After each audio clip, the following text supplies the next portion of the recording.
Voilà, aujourd'hui je vous parle d'une fleur qui a beaucoup de résonance dans notre culture. Je parle de la culture occidentale, baignée de judéo-christianisme. C'est une fleur qui est celle du pin sylvestre. Elle a été découverte par Bach pour nous aider à gérer des situations émotionnelles qu'on appelle tout simplement des situations de sensation de culpabilité. Alors, quand on travaille avec les fleurs de Bach, vous l'avez sans doute remarqué déjà, mais quand on s'intéresse aux fleurs de Bach, on s'intéresse beaucoup au vocabulaire, au sens des mots. Quand je parle de culpabilité, je ne parle pas du sens des responsabilités qu'on peut avoir. Dans notre langue, être responsable d'eux, ça peut aussi vouloir dire je suis responsable d'un accident, donc je suis coupable d'eux. Là, c'est au sens véritablement de la culpabilité.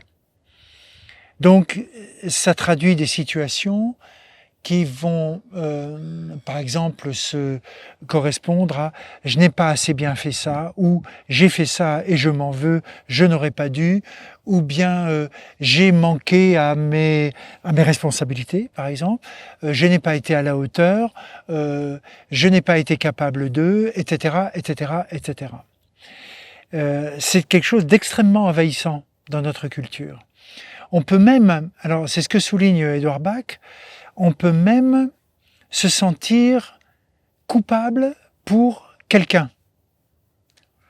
Par exemple, je suis père de 3 enfants et ils ont fait comme beaucoup pendant leur adolescence des choses quelquefois un petit peu risquées ou un petit peu bébêtes. Et si je suis, par exemple, si je relève de la dynamique de pin sylvestre, je peux peut-être me dire à ce moment-là, mon fils a fait des bêtises cette nuit, je m'en veux, j'aurais dû l'accompagner, ou bien je n'ai pas été un père suffisamment présent et c'est à cause de moi, par le manque d'éducation ou de qualité d'éducation que je lui ai donné, que j'aurais pu lui donner, qu'il fait ce genre de bêtises.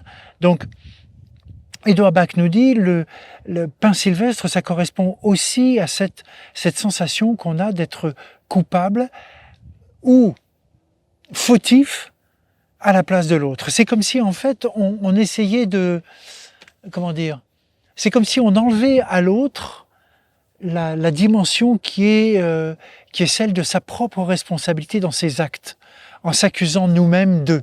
Ça peut être la même chose dans le travail, avec des collègues de travail ou avec des subordonnés. Ça n'a pas été bien fait, c'est ma faute, j'endosse toute la responsabilité, et là je me sens coupable de ne pas avoir été, etc. Il y a peut-être des choses à réviser, mais de là à se sentir à ce point engagé dans une forme de culpabilité, ça prend des proportions sans doute un petit peu envahissantes. Donc, quand on prend pin sylvestre, on va non pas se sentir exonéré de toute forme de culpabilité ou de responsabilité. Ce n'est pas vous vous souvenez de la fameuse phrase de Georgina Dufoy à la fin des années 80, début des années 90, quand elle disait à propos du scandale du sang contaminé, responsable mais pas coupable. Donc, je vais réévaluer le sens de mes responsabilités et je vais surtout aussi me rendre compte que, avec les moyens qui sont les miens, j'ai fait de mon mieux dans le moment présent. Je fais de mon mieux dans le moment présent. C'est-à-dire, je ne peux pas outrancièrement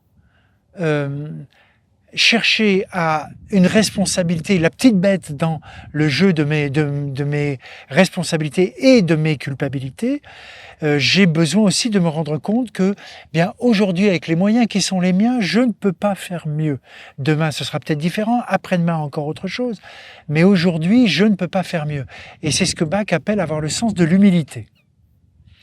Ce qui peut paraître un petit peu curieux, mais cette humilité, elle nous permet de nous rendre compte que, eh bien, nous sommes dotés d'un certain nombre de capacités dans le moment présent et que ces capacités nous autorisent et nous permettent à faire un certain nombre de choses dans le cadre d'un certain type de limite Et ces limites, quelquefois, ont comme conséquence de nous faire soit des choses pas totalement abouties, pas complètement parfaites, ou même quelquefois totalement ratées, mais c'est une expérience comme une autre. Voilà, donc regardez, parce que je suis absolument certain que c'est une fleur qui vous parle beaucoup, c'est un état qui vous parle beaucoup, parce que dans notre culture, je vous dis, c'est très imprégnant, très marquant.